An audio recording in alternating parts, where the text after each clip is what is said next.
मुझे यीशु की प्रभु यीशु क्रिस्त में प्यारे भाइयों बहनों, नवजीवन का संदेश इस शीर्षक के अंतर्गत प्रतिदिन का ईश्वर का जीवंत वचनों को सुनने के लिए, समझने के लिए, उन वचनों को ग्रहण करते हुए उन वचनों के अनुसार जीवन बिताने के लिए और प्रभु की सच्ची गवाही बनने के लिए, आध्यात्मिक जीवन में आगे बढ़ने के लिए मैं आप सभी लोगों का हार्दिक स्वागत करता हूं। आज अक्टूबर की 16 तारीख है, बुधवार का दिन है और आज के दिन में भाइयों बहनों हम सभी आज के वचनों पर मनन चिंतन करते हैं और इस वचनों पर मनन चिंतन करते हुए सच्ची धार्मिकता क्या है, सच्ची धार्मिकता का क्या लक्षण है और जो धार्मिकता शास्त्री फरीसी अपने जीवन में पालन करते थे वो धार्मिकता में क्या कमी है, इन सभी बातों को हम सभी जानने की चेष्टा करें। सुसमाचार दिया गया है मनन चिंतन करने के लिए संत लूकस का सुसमाचार अध्याय 11 पद संख्या 42 से 46 का प्रसंग है। इसमें मुख्य रूप से हम लोग इन बातों पर ध्यान करेंगे। हमारा धर्म कार्य ईश्वर के प्रति हमारा प्रेम व्यक्त करने के लिए है। जो भी धार्मिक क्रियाकलाप हम लोग करते हैं वे धार्मिक क्रियाकलाप हमारा प्रेम ईश्वर के प्रति, प्रभु के प्रति प्रकट करने के लिए है। अन्यथा हमारा प्रेम, हमारा विश्वास प्रभु में प्रकट नहीं करता तो धार्मिक क्रिया बनकर नहीं रहेगी। दूसरी बात, अगर हमें हमारे धर्म कार्यकलाप के लिए, अगर हमारे धर्म कार्यकलापों के द्वारा हमारा प्रेम प्रभु के प्रति व्यक्त नहीं होता हो तो हमें विचार करना है। अगर हमारा धर्म कार्यकलाप चाहे उपवास करते हों, चाहे दशवांश देते हों, चाहे प्रार्थना करते हों, चाहे संविधान में जाते हों, ये सारी धर्म के कार्यकलाप हमें प्रभु के नज़दीक जाने के लिए या प्रभु से प्रेम करने के लिए हमें मदद नहीं करते हैं तो हमें इन धर्म के कार्यकलापों पर विचार करना होगा। तीसरी बात, धार्मिक जीवन में निरंतर हमें ईश्वर के निकट जाना चाहिए। जो धार्मिक क्रियाकलाप हम लोग करते हैं उसके द्वारा निरंतर हमें ईश्वर के, प्रभु के नजदीक जाना चाहिए। अन्यथा धार्मिक क्रिया केवल क्रिया बनकर रहेगी, एक क्रिया बनकर रहेगी। केवल क्रिया बनकर रहने वाला वो एक प्रोग्राम होता है, वो एक कार्यकलाप होता है, वो धार्मिक नहीं होता। धार्मिक अगर है तो उसमें निरंतर हमें ईश्वर में, प्रभु में, विश्वास में, हमारी श्रद्धा, भक्ति, आस्था में निरंतर में बढ़ना चाहिए, तब जाके वो धार्मिक क्रियाकलाप होता है। जिस प्रकार से प्रभु यीशु मसीह बताता आज के सुसमाचार के प्रसंग के द्वारा, फरीसियों धिक्कार तुम लोगों को, प्रभु कहता है, क्योंकि तुम पुदीने, रासने और हर प्रकार के साग का दशमांश तो देते हो लेकिन न्याय और ईश्वर के प्रति प्रेम की उपेक्षा करते हो। प्रभु कहता है इन्हें करते रहना और उनकी भी उपेक्षा नहीं करना तुम्हारे लिए उचित था।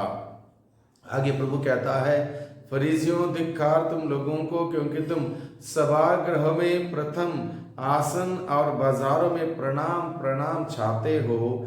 धिक्कार तुम लोगों को, क्योंकि तुम उन कब्रों के समान हो जो दिख नहीं पड़ती और जिन पर लोग अनजाने ही चलते फिरते हैं। इस पर एक शास्त्री ने ईसा से कहा, गुरुवर, आप ऐसी बातें कहकर हमारा भी अपमान करते हैं। ईसा ने उत्तर दिया, शास्त्रियों, धिक्कार तुम लोगों को भी, क्योंकि तुम मनुष्यों पर बहुत से भारी बोझ लादते हो और स्वयं उन्हें उठाने के लिए अपनी उंगली तक भी नहीं लगाते।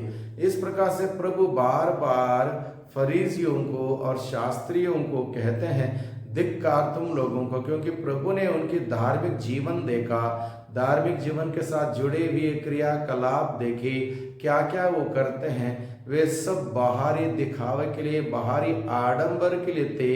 इसमें कोई आध्यात्मिक झलक नहीं थी। आध्यात्मिक जीवन में आगे बढ़ने की कोई भी बात व्यक्त नहीं हो पा रही थी।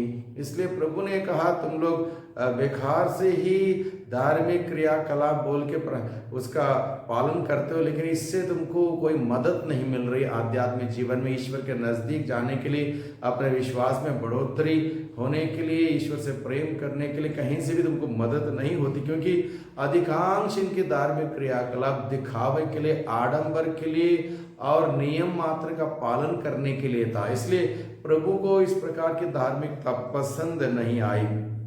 इसलिए प्रभु कहता है उनका धार्मिक क्रिया उन्हें सच्चे ईश्वर के निकट नहीं ला सकी, उनकी धार्मिक क्रिया उनके सच्चे ईश्वर के निकट नहीं ला सकी, ईश्वर के प्रति अपना प्यार वे प्रकट नहीं कर पाए, व्यक्त नहीं कर पाए। इसलिए प्रभु यीशु ने कहा धिक्कार तुम लोगों को फरीसियों तथा शास्त्रियों, क्योंकि तुम कब्र के भांति हो, बाहर सुंदर लगते हो, बाहर से बहुत अच्छे लगते हो, लेकिन तुम्हारे अंदर कब्र के जैसे समान, अंदर सड़ी गली चीज़ें हैं, बुराइयां हैं, बुरे नकारात्मकता है, बुरे विचार कार्य हैं। इसलिए ये सब बातें अच्छी नहीं लगती धार्मिकता के साथ जोड़ते हुए। इसलिए प्रभु ने कहा तुम बाहर से तो कब्र के भांति लगते हो, क्योंकि तुम अन्याय करते हो, धार्मिक क्रिया करने के बाद भी अन्याय करते रहना, ईश्वर से प्रेम नहीं करना, लोगों के सामने बड़े बनना, उनका सलाम ग्रहण करना, प्रमुख आसनों पर जाके बैठना ताकि लोग जान जाएं कि मैं एक धार्मिक व्यक्ति हूँ। इस प्रकार का डिंडोरा पिटवाने का ये सब काम शास्त्री और फरीसी किया करते थे। इसलिए प्रभु ने बार बार उनको कहा धिक्कार तुम लोगों को, यानी कि जो भी व्यक्ति धार्मिक क्रियाकलापों को अपने ही स्वार्थ के लिए करता हो, या नियम मात्र का पालन करने के लिए करता हो, या दिखावे के लिए करता हो, बाहरी आडंबर के लिए करता हो, या बाहरी आडंबर बनाए रखने के लिए करता हो, तो ये सब बातें प्रभु को पसंद नहीं है। प्रभु चाहता है हम सच्चे ईश्वर की आराधना आत्मा और सच्चाई से करें। आत्मा के साथ और सच्चाई के साथ जो बात नहीं जुड़ी है वो बात प्रभु पसंद नहीं करते, केवल दिखावे के लिए मात्र है वो प्रभु को पसंद नहीं। इसलिए प्रभु ने बड़े कठोर शब्दों का इस्तेमाल करते हुए आज के सुसमाचार के द्वारा हम सबों से बातें की। इसलिए भाइयों बहनों हम भी ध्यान रखें, ख्याल रखें, कोई भी हमारा कार्यकलाप, धार्मिक कार्यकलाप दिखावे के लिए ना हो, बाहरी आडंबर के लिए ना हो, नियम मात्र का पालन करने के लिए ना हो, बल्कि सच्चे धार्मिकता का हो और इसमें सच्चाई हो, ईमानदारी हो, और इस प्रकार से हम प्रभु के साथ जुड़ने का प्रयास करें। प्रभु की आशीष बरकत हम सबों पर बनी रहेगी और हम लोग आध्यात्मिक रूप में बढ़ते जाएंगे। वही प्रभु हम सबों को आशीष और बरकत प्रदान करें। सबको जय यीशु की, सबको धन्यवाद।